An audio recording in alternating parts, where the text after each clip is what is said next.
Welcome to our Mentoring Matters talk this August. And for today's session, our topic is the Career Swiss Army Knife. And this is our program. We'll do a 5-minute introduction about the Mentoring Club for those of you who are not familiar with us yet.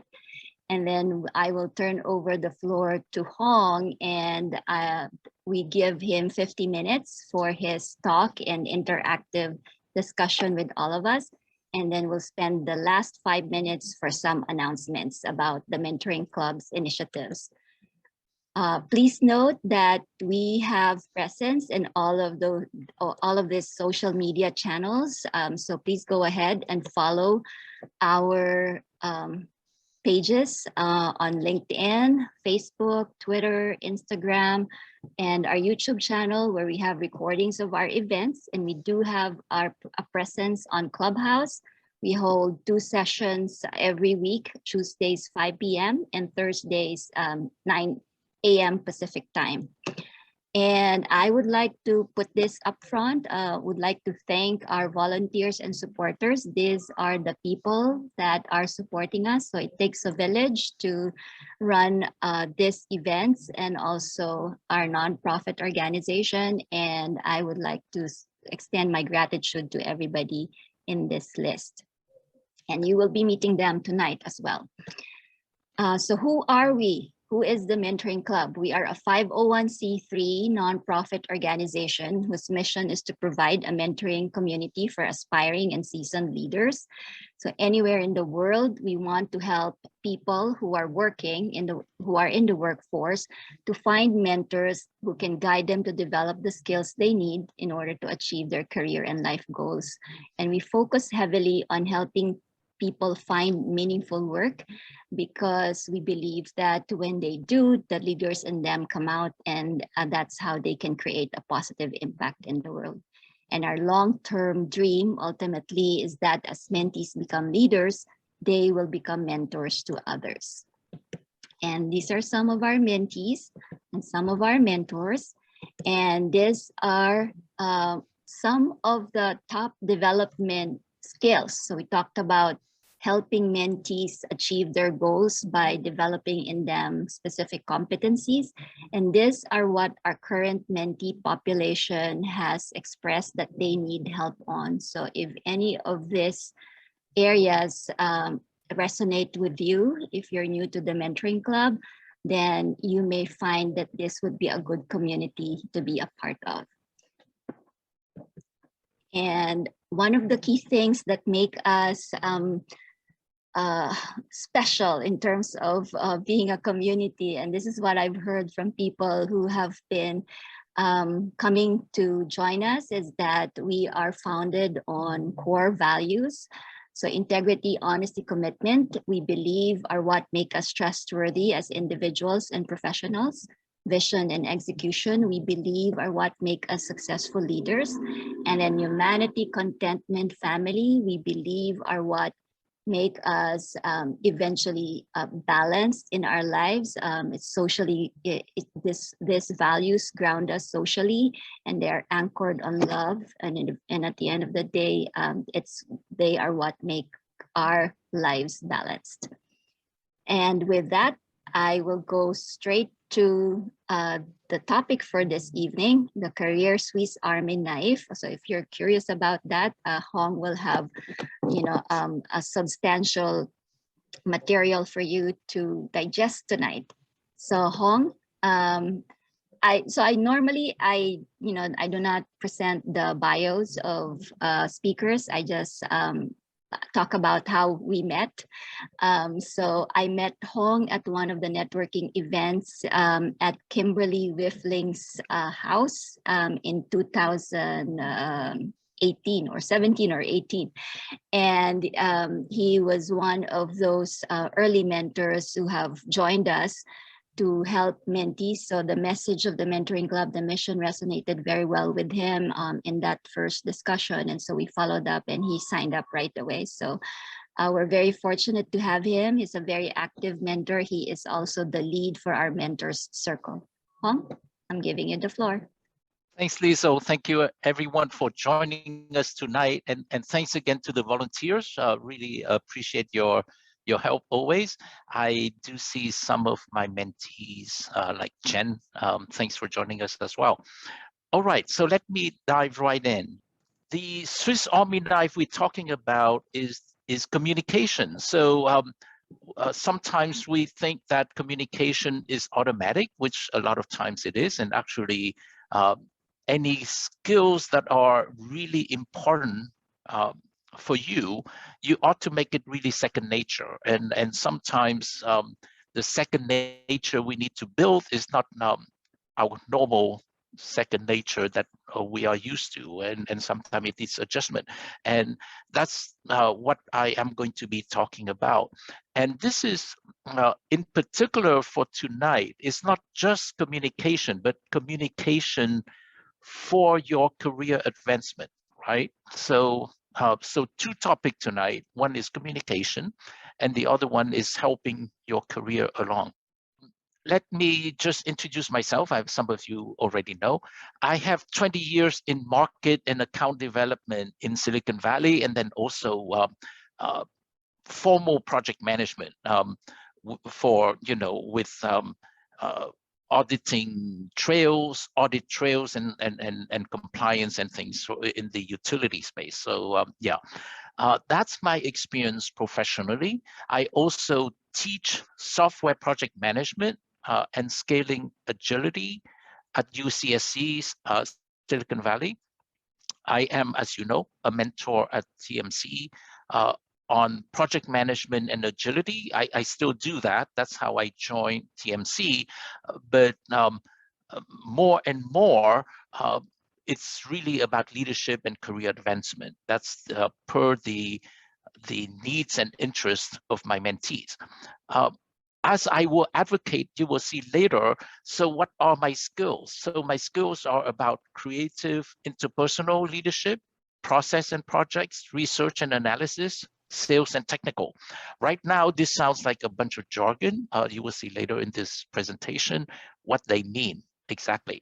And I'm advocating for you to also understand your own skills and manage your skills, okay? Uh, Other things is knowledge.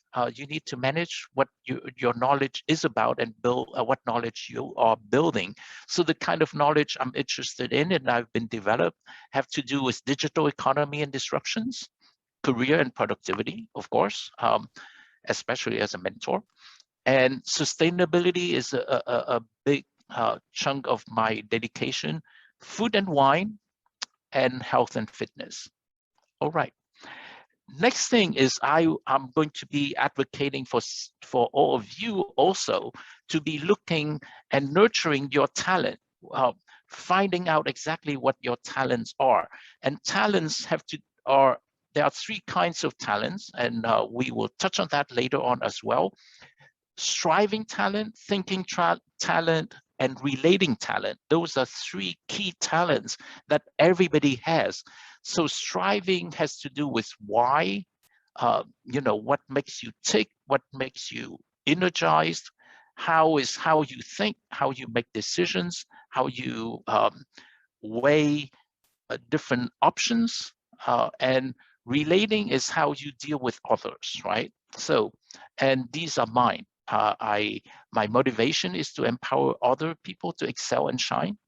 My inclination is to sharpen understanding and insights and stress test them, and also identify quality resources to be used for me and for my mentees and people I work with.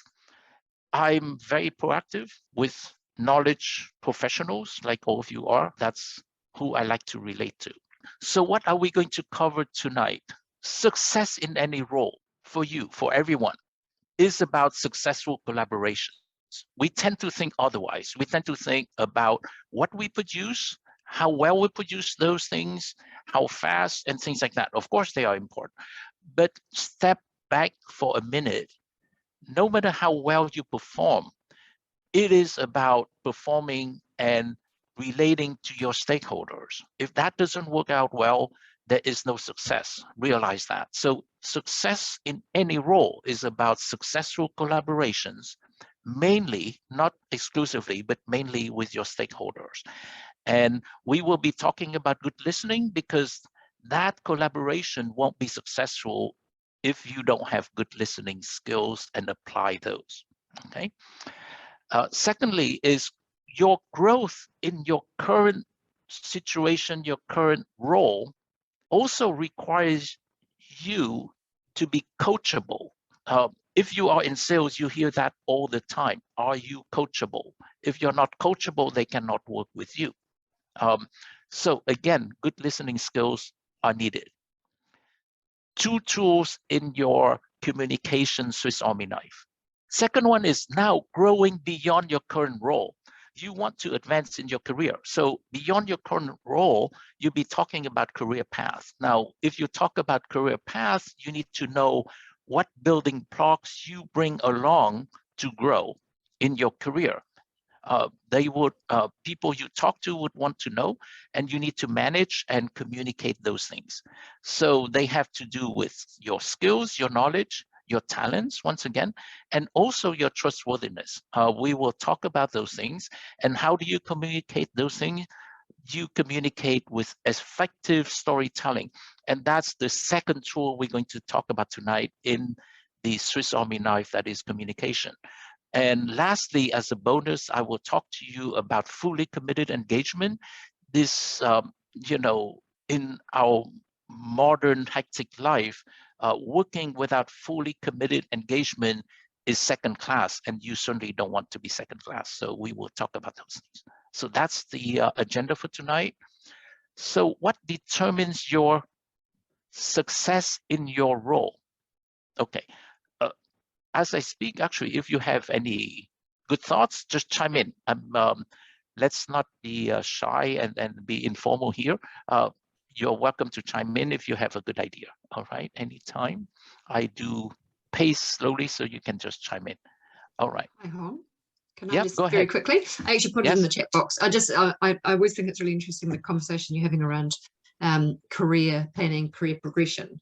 And I think I'd be interested in your thoughts on this. But I've changed my thinking a little bit, where definitely it is about people wanting to progress beyond a role. But sometimes I think that people also want to progress within a role. So they actually like the role they've got, but they want to develop it or grow that role. And I just wonder what you think about that other way of thinking about career progression and how that can get defined. Yeah, very good. Thanks for your comment. By the way, as I speak, I do not see anybody, so I'm blind. I just see my slides. My apologies. It's Leslie. But yeah, Leslie, thanks. Yeah, absolutely. Yes, the main thing you ought to be thinking about, of course, is to focus on the here and now, on your current role, and perform in your current role. That is an absolute must. And you need to have some committed performance there and deliver some values. That's how we show up among our stakeholders, that we deliver value to them. That's the in a way, that's the professional contract all around. Yes. That said, we are no longer in the era when you are employed for life in any role. That no longer exists. We have to face the fact that we are going to be changing role very often, several times in our lifetime. And we don't want to leave that to chance. We do want to control, not control, we cannot fully control, that's a fact, but to manage, to take responsibility for it, to do something about it, to actually contribute to direct our progress in our career, right? So something to really think about, because that is a concern for everyone in our knowledge economy nowadays, and you don't want to leave it to chance, because certainly your manager, your boss, your chain of command, that's not their responsibility, and they won't take responsibility for it. The HR won't take responsibility for it. Nobody does, and even if they want to, they can't. Thanks for the comment. Appreciate it. The determining factor for your success in your current role is successful collaborations. Now, let's illustrate that. First of all, for some of you, I mean, not maybe a lot of you, you are in a role that is close to this, in some role related to this in terms of a technology project. I mean, that is proliferating for many reasons. Actually, I stress this with a lot of my mentees. We are in an economy that increasingly leverages and uses technology. And if so, then whatever your role, the role will include a bunch of technology projects eventually. And within that, you have stakeholders within such projects. So how does that shape up? Here you go. Let's say you are the technology project manager. Let's assume that, but you can be something else. As the technology project managers, you can see here, there are within technology itself around 9 technology leads that are your stakeholders that you need to work with very closely. The architecture lead, the requirements lead, infrastructure lead, security and compliance lead, environment leads, like how they set up the tools and servers and things like that. Development lead, clearly you are going to develop some system or something like that. Testing, deployment, support, support to the users. Some 9 technology leads role that are your stakeholders that you need to work with. Sometimes, very often, within a larger framework, a bunch of projects, including yours, report up to a program managers, and then that's another stakeholders you have, and up the chain of command, the technology partners to represent the technology, the IT or technology area to the business, right? And of course, the business sponsor, the executive sponsor of the project, who pays for the project and support the project and advocate for the project. You may not deal with those people directly, but once in a while, they do talk to you and you need to deal with them. On the business side, very often you will need to deal with, the business requirements and process lead, right? The business testing lead and training, change leads and support leads. So some more stakeholders that you need to collaborate with. Yeah, that's the full picture. So your work is very much a work of communication. All right. Let's say you are not in this arena, you are in sales. Then how does that happen? Do you work with anybody? Do you work with one person? The buyer? Who's the buyer? So in sales, if you sell to an enterprise, to a company, then you deal with a decision maker, somebody who will make the final purchase decisions. Okay, that person probably is going to be some sort of executive sponsor or project sponsor once again. But also, that person would be so high up to look at the nitty-gritty details to actually come up with the idea. Somebody came up with the idea in that organization. Let's call that the champion. And that champion somehow has the idea that the product that you sell, the solution or service, is the right one. And that champion would support you and defend you and fight for your product within the organization. That's the champion. And you need to work very closely with that person for that person to help you. Okay, there may be other people like influencers, right? They influence the buying. They are some subject matter expert. If it's technology, some technologists will be an influencer. The end user, so the end user may be consulted to be saying, they can use this, they cannot use it. Very important that you talk to them and work with them as well. Blockers are people who, for whatever reason, may say, well, there are certain requirements that this kind of product may not meet and things like that. They can block the whole process. Some IT architecture people may block the whole process, actually. And then you have procurement, legal and compliance. However you submit the work from your organization to the buying organization, if that doesn't work out, it can stop the process as well. Procurement can be very important. They are in support role, but sometimes I do know companies that won very large deals to then lost the whole thing in terms of business because procurement did not go along. And then the budget may be allocated and then can be used. Yeah, many, many stakeholders to work with. That's the work we do nowadays, our work that are collaboration with stakeholders. I hope that's clear. So are you ready to collaborate? How do you start collaborating? You're not going to dictate your terms to them unilaterally. So let's do this. The first thing you need to do is to listen well. So I'm now going to invite you to do the annotate, use the annotate tool and stay on the left side here, only on the left side, and start putting your ideas of what can get in the way for you to listen well. And I'm going to give you a minute to do that. Yes, distractions, yeah. Biases, yes, your own and others, that can get in the way. And you wonder, why is this person not listening to me? What's so hard about it? Yes, I was going to ask if you can move the text, whoever puts the text wherever, move so that they don't superimpose. Yeah. You aren't able to once you hit enter. Oh, I see. It's Got it. permanently on there. Understood. Oh, ouch. Okay. Let's move to the second part of this exercise is now, what can you do to help you listen better when collaborating with others? And please put that on the right-hand side now.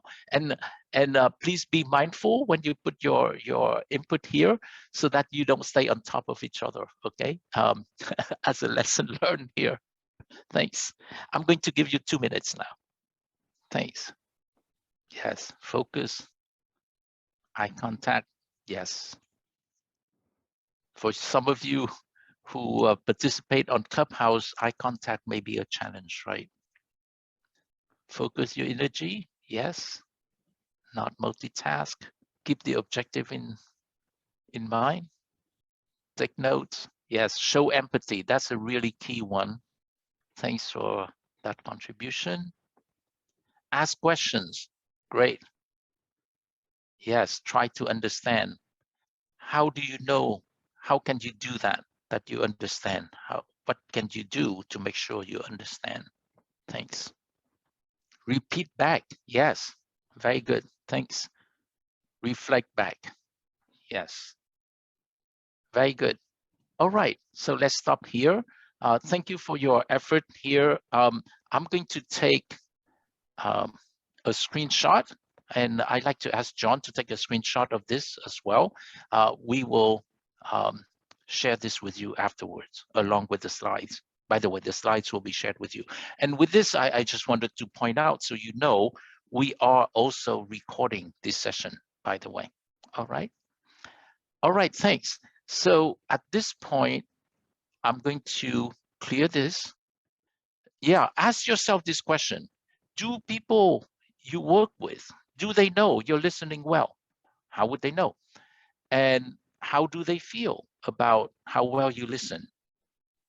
And as however they feel, what are they going to be doing? What are they doing as they feel that you're listening to them or not listening to them, right? Good reflection. All right. What does every human need in a conversation? When we talk to somebody, they always need something. They need to be heard and understood, to be convinced for themselves that you are hearing and understanding them. Not agreeing, but at least heard and understood. Secondly, that you accept and appreciate them for who they are, whatever they have to say, that you accept and appreciate them. That's what every human needs in a conversation. So you need to provide that to them.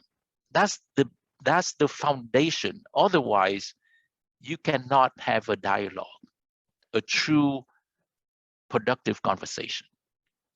So what you need to do as a good listener is you need to validate. Number one, good listening starts with the foundational skill of validating. You validate what? Specific emotions being expressed by the person speaking to you. Secondly, justification for their feeling it. Very key. We skip this very, very often. Please be mindful of it and start practicing this from now on. Make it second nature to you. Let's give an example. Working together in a team and you're about to start a new project. The person says, I'm nervous about this new project for whatever reason. If you say, don't worry, we have handled this kind of project before, you are not validating them. On the other hand, if you say, I don't blame you, there are so many stakeholders with different opinions, so many unknowns. Let's discuss what we can do about it. That is a validating response. The objective is for you to collaborate with them productively, for everybody to be fully engaged on the project.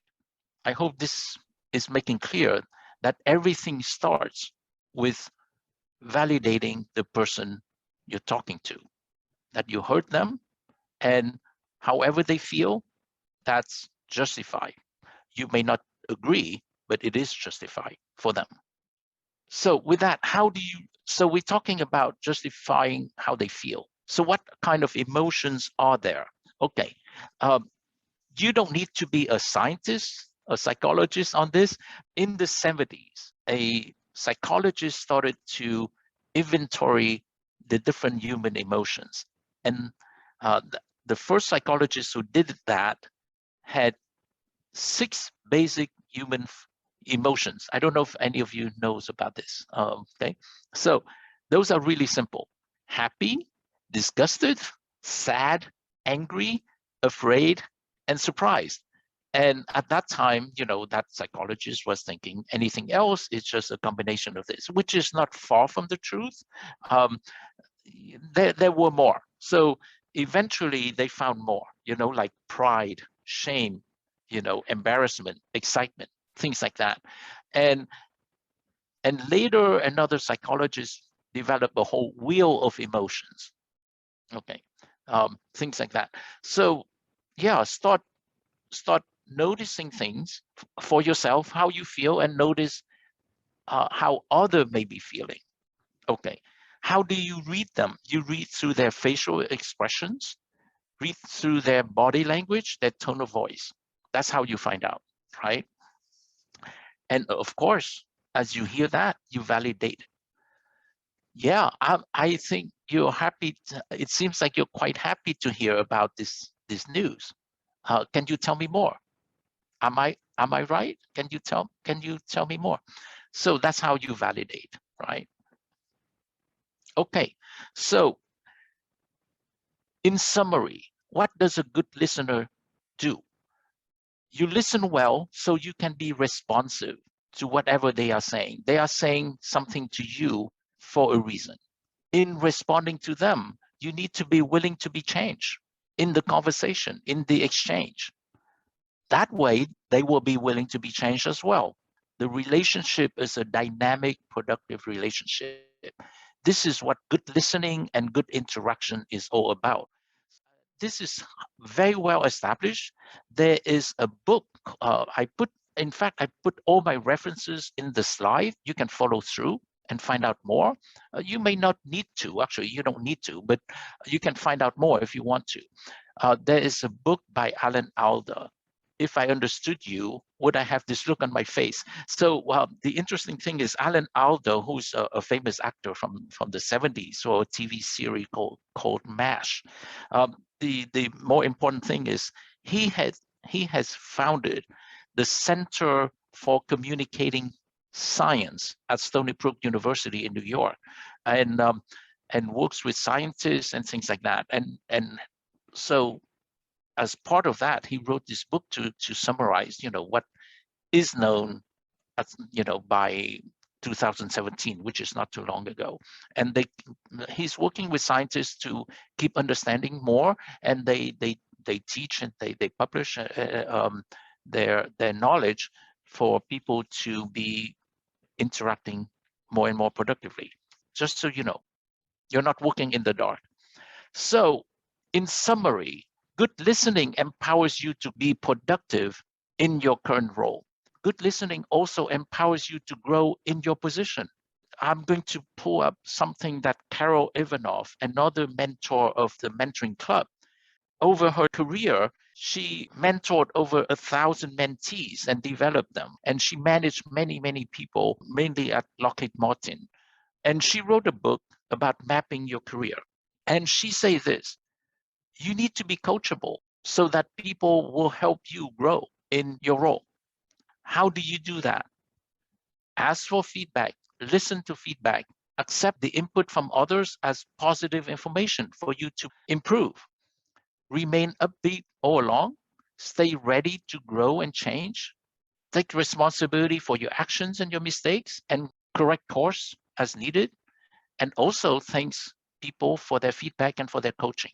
Yeah, be coachable. That's really important. Instead of being defensive, that will help you grow in your current role. In summary, what we just covered was the first part of tonight, which is good listening, which itself is a Swiss Army knife, good listening. And that's the number one part of communication. Let's go to the second part. Thanks. All right, we are going to do another exercise. What do you think are the drivers of your career as you move forward in your career? I'm going to give you 2 minutes. Put your thoughts here. And once again, pay attention and not overlap with your neighbors so we can spread it. And so by the end, we can take a screenshot to send to you. All right, I give you 2 minutes. Clear purpose, yes. It's not by chance. Learning, yes. And risk-taking, yes, absolutely. Whenever you learn something new, you'll be uncomfortable. Yes, you can fail. Fail is okay, unless you fail fatally. All right. Learning, clear vision, yes. Please make sure to not overlap with somebody else so that our screenshots are legible. Open to feedback, yes. Just a comment. So feedback typically, mostly, not always, feedback tends to be about your current role, right? That's how people know you. And the feedback is to help you improve in your current role. The future role, only you know where you want to head, unless you communicate with and share with other people about your dream and passion and intentions. All right, and that is even more communication. Willingness to work, yes. Yes, you find your work meaningful. Yes, and if it's not meaningful, you go find something else that will be meaningful to you. Yes, alignment with your authentic self, enthusiasm, include others. Yes, be open to discuss with others. Impact to people. Yes, how you add value. All right. All right, let's stop here. I will take a screenshot and also ask John to take a screenshot. This is from a book. This is very, very solid information here. The book is The First Break All the Rules by Marcus Buckingham and Kurt Kaufman. Does anybody here already know about this book or heard of this book before? Not yet. Okay. I recommend you read this, actually. This is a very interesting book. So it's based on huge surveys. I mean, in the million, actually, by the Gallup organization, what good talents need, and they need good managers, and what good managers recognize in those people, right? Highly productive, talented people. So this is the summary of what is important, and you will recognize this.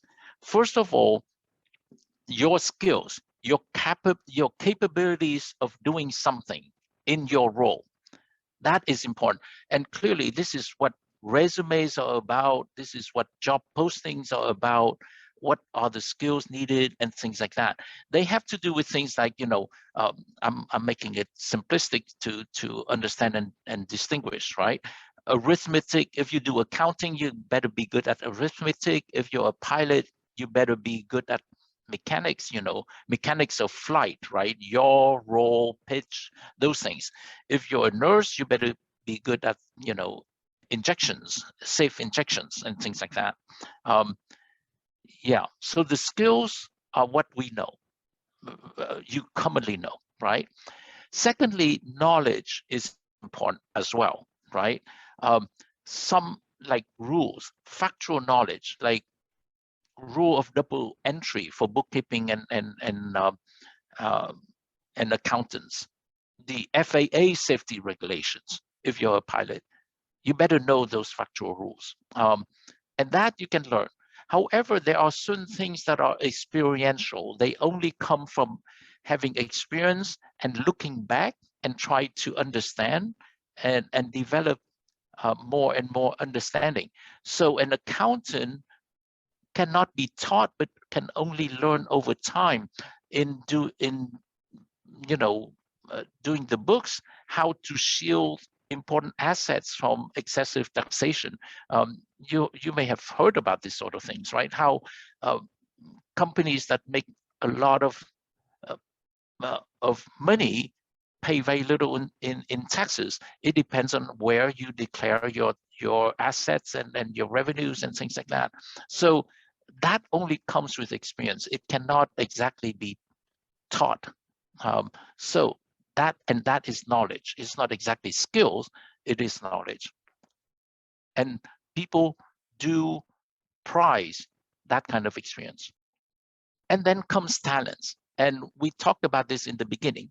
Talents are something that you, being you and your history since childhood, do all the time and very fast, much more than other people. That's your talents. Recurring patterns of thought and feeling and behavior, right?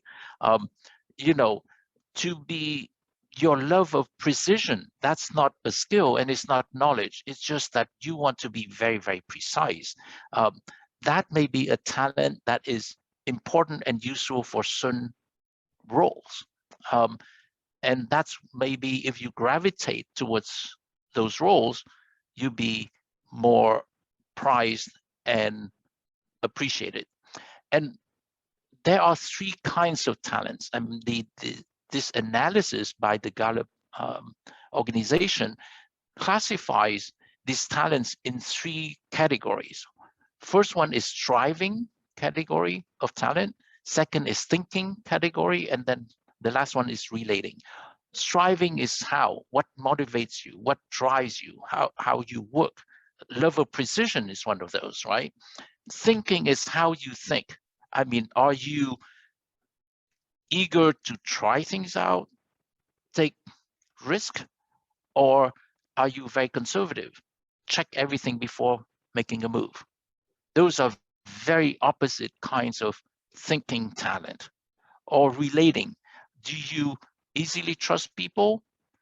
Let them prove themselves and move forward fast? Or are you somebody who actually have people earn their trust first before you bring them in further and bring them along? These are your talents. Okay, think about this. It's difficult. It's not something most of you have thought about, but yeah, this is how you contribute in new roles, in your current role and in the new roles. Something to think about and develop and know how to communicate that. So the skills I'm going to show you here, I don't recommend you buy the book. It's a new book, UMAP by Kristen Sherry. She's a consultant. I think her content is of very high quality, very clear and concise and to the point, and very useful. I do bring this up with my mentees, right? The kinds of, she even categorizes. There are 54 skills, and they are categorized into this 1, 2, 3, 4, 5, 6, 8, 9 categories. So you need to think for yourself, are you good for each one of these? Are you good at it? Do people recognize that you're good at it? And also, do you like to do these sort of things?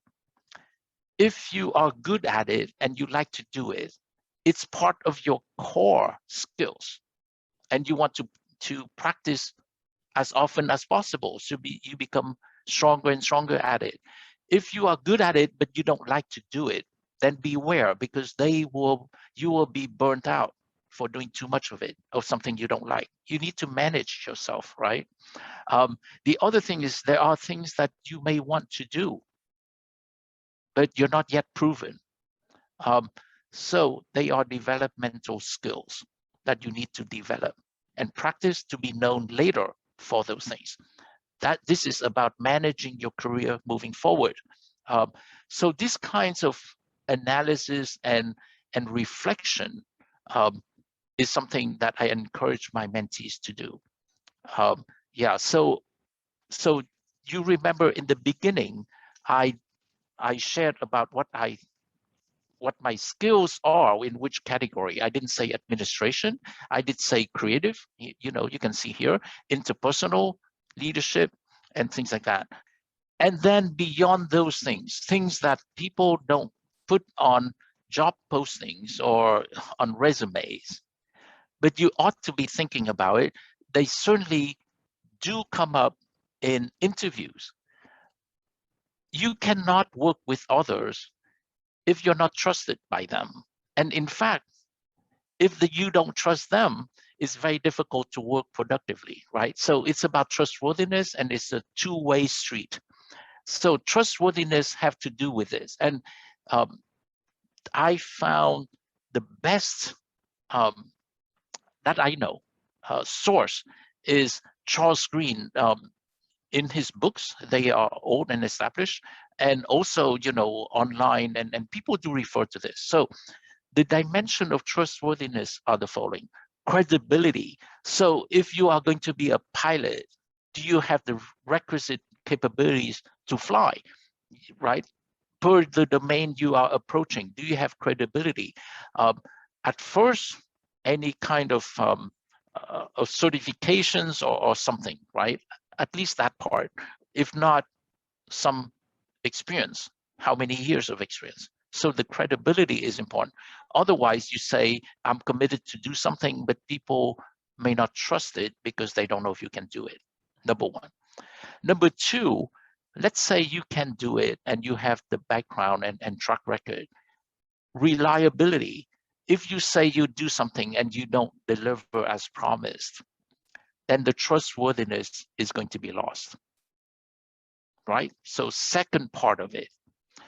And the third part is empathy. Let's say you can do it and you do it, but the listener is not sure you understand their needs and you are going to accommodate their needs, or you are going to accommodate somebody else's needs, right?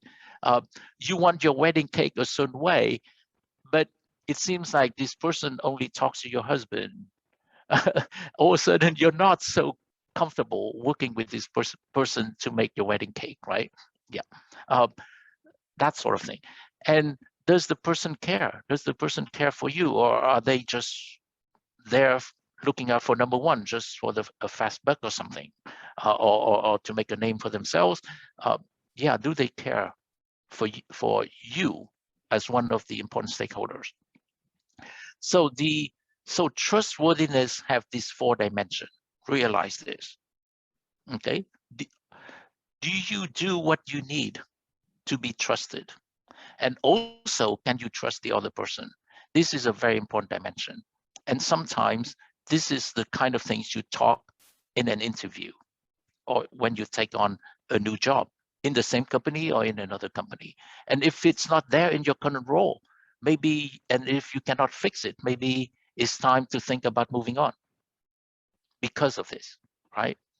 If trust cannot be established, yeah, maybe it's time to think about moving on. We talked about skills, knowledge, talents, and trustworthiness. The next thing is, do you know how to communicate trustworthy these things? So the tool we're going to talk about is called PSR. You communicate it in a minute and a half, 90 seconds. So the first part is the problem, a situation, a concrete situation, with dire implications. You want it to be with dire implications so they care, so that the listener care about you and the situation, so they pay attention to your story. You're telling the story. Secondly, the meat of it is the solution you bring about. This illustrates your skills or your knowledge or something. This is what you do. Don't take too long. They will, if the problem, the opening grabs their attention, they'll be listening to you, but not too long. So be short and succinct, 45 seconds, and then end with some measurable results. And this is what make the conclusion matter to the listener, that you made a difference, right? That they see something concrete, that it made a difference. This is why it's important to listen to you. And the bonus is this: if you can generalize the conclusion with a principle of some kind, that they can take it for themselves, not just for your story, for themselves, then that's a bonus. Then the story, the PSR, will be a very impactful one. I have an example here. Let me read it out. Upon being promoted department manager, I discovered we were about to lose a major customer due to delivery delays. That would have meant a possible loss of $145,000 in business. I immediately assessed the situation, checked with my resources, and identified my options. I called the client, outlined a plan for a more effective delivery system. I promptly shipped his product and included a supply of new product samples. Impressed with the service and attention, the client not only reordered for the following quarter, but also increased his order by 24%. Bonus, customers are the ultimate arbiter of value of what we do. You need to create a collection of your stories. They tell about your accomplishments, of you using your skills, knowledge, and talents to create value. The PSR is a storytelling format for you to plan ahead the kind of accomplishments that you can create using current or new skills and knowledge, so that you can move on with your career. All right. The first part is to leverage your past track record. The second part is to chart your path forward to move into the direction of your choice. All right. So PSR is the second tool for effective storytelling to maintain some control over your career. Last thing here, beyond what we just talked about, remember this: you need to be fully engaged, and you look forward to be fully engaged. And of course, this is only possible if the role you're in or the role you're about to accept is going to be aligned with you, right? Otherwise, you can't do that. So to be fully engaged, what you need is this. Engage means to deliver sustained high performance. That will make you happy, actually. It will make you proud, will make others appreciate you. You need to have physical energy, good sleep, good diet, exercise, right? Physically energized, emotionally connected for all your relationships. You need to develop and maintain them. Mentally focused, not fearful, relaxed and focused and alert. And spiritually aligned. The work that you do needs to be aligned with your values. In closing, I just want to mention this. There is a tool to measure a bunch of these things. It's a really good one. It's new. I use this, and this is the summary of the results from me. So you can sign up and share with me. You can share with me, or you can contact me with your email, and I will share with you, and we can compare notes. With that, thank you so much for your attention. I'm going to end here. Yeah, thank you, Hong. So I know we're at the top of the Yes. hour, or the mid-hour where we're supposed to end the session. So thank you very much for that content, Hong. But if everybody's okay to stay on for a little bit, if you have any questions, I would prioritize the questions versus the announcements, because the announcements will be in the slides that will be shared with you. So I would go ahead and let people ask questions if you have any questions for Hong right now. When we say collaborate, we always say try to reach a win-win situation, resolve the conflicts. what are your views around that, and do you think is it possible always to reach a win-win situation? That's a very challenging question. Okay. I would say this briefly. It's a long conversation. I would say yes. Okay. Now, the thing is this.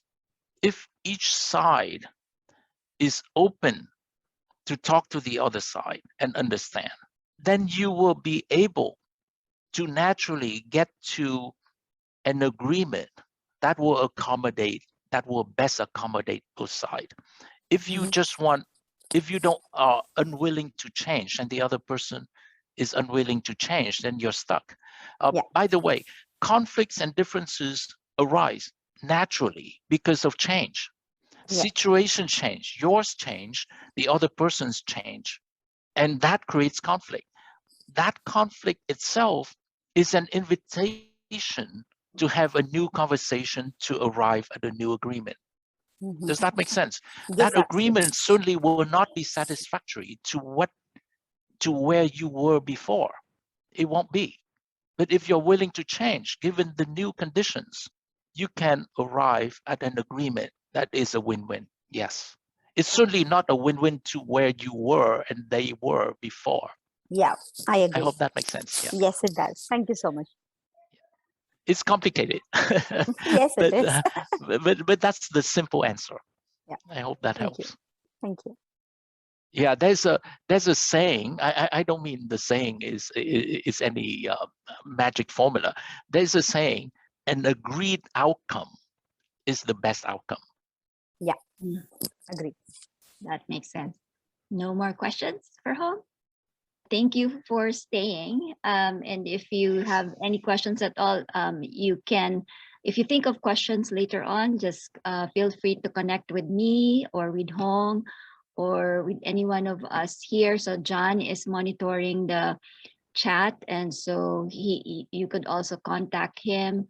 And then we have our other volunteers here, Claire, Louis on the fundraising. So feel free to connect with us. So let me just go through quickly.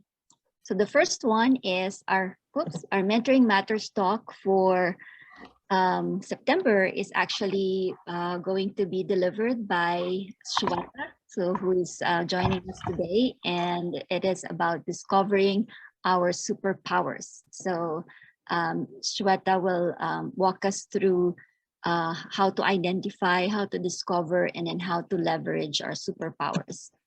And then this is the fishing. So if people are interested or curious about Hong mentioning whether he could come or not to our fishing day next Saturday on September 4, not this Saturday, but the following Saturday, please do join us. We're doing this as a fundraiser.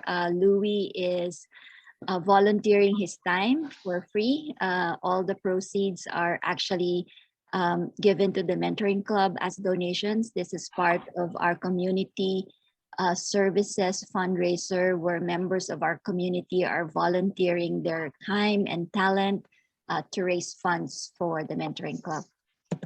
And another fundraiser that we just ended is the virtual run, walk, bike. So influenced by the pandemic last year, we repeated the event or the fundraiser this year. So we were targeting, or we're still targeting, to get 30,000 or to raise 30,000. And we will use that to organize our operations so that we can have full-time employees versus relying a lot on the volunteers, and our volunteers are very dedicated and committed to the programs that we have set up.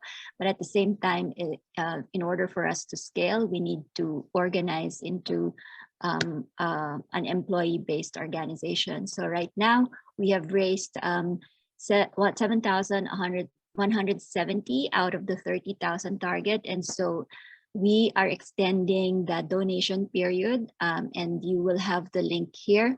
So please, if you can, if the mission resonates with you, go ahead and donate, and please spread the word. And another one of our events, which is part of our culture is building relationships and building trusting relationships. So and also investing in our health to become happy and successful leaders. And so we're sponsoring hikes. And the next one is on September 11. And in this hikes, the mentees and the mentors have an opportunity to talk about things that matter to the mentees mostly, and then get on the spot advice from mentors who are joining the hike. At the same time, if there are other mentees, share experiences with mentees as well. So it's been very fulfilling. The hikes that I've been it's very fulfilling, just understanding what's going on in the mentees' lives, and at the same time I get a chance to catch up with the mentors as well. And then I mentioned earlier the clubhouse events that we have. We have the Tuesdays in partnership with Silicon Valley startups. One of our mentors, Sean Flynn, is spearheading that organization of events and rooms and clubhouse. So it's Tuesdays 5 p.m. Pacific time. And then we also set up a 9 a.m. Thursday Pacific time room in order to cover continents that we can't cover in the 5 p.m. session. So continents like Europe and Africa. So in the 5 p.m. we could cover Australia and Asia, in addition to North America and South America on both slots. And then another one on health, we still have Dipali sponsoring yoga sessions every Sunday at 8 to 9 in the morning. So let me know if you're interested, and we will share the Zoom invitation with you. We're constantly looking to help more mentees. So if you know anybody who need mentors, please go ahead and connect with us or check out our website. This is the link. Again, you'll have it in the material. Same thing for mentors. We are continuously recruiting mentors. We're trying to grow our community as a global community. We now have presence in 24 countries. A majority are still in the US, but we are getting visibility in all those 6 continents that we have, except for Antarctica. And if you want to volunteer, these are some of the positions. You'll see that again. I don't have to mention all of them. You'll see it as you can refer to it when we share the materials. And then we talked about the fundraisers. The donation page on the website allows you to do recurring donations. If you don't want to bother remembering when the mentoring club is doing our fundraisers, then just go ahead and set up a recurring donation transaction on our website. And definitely we would like to hear from you.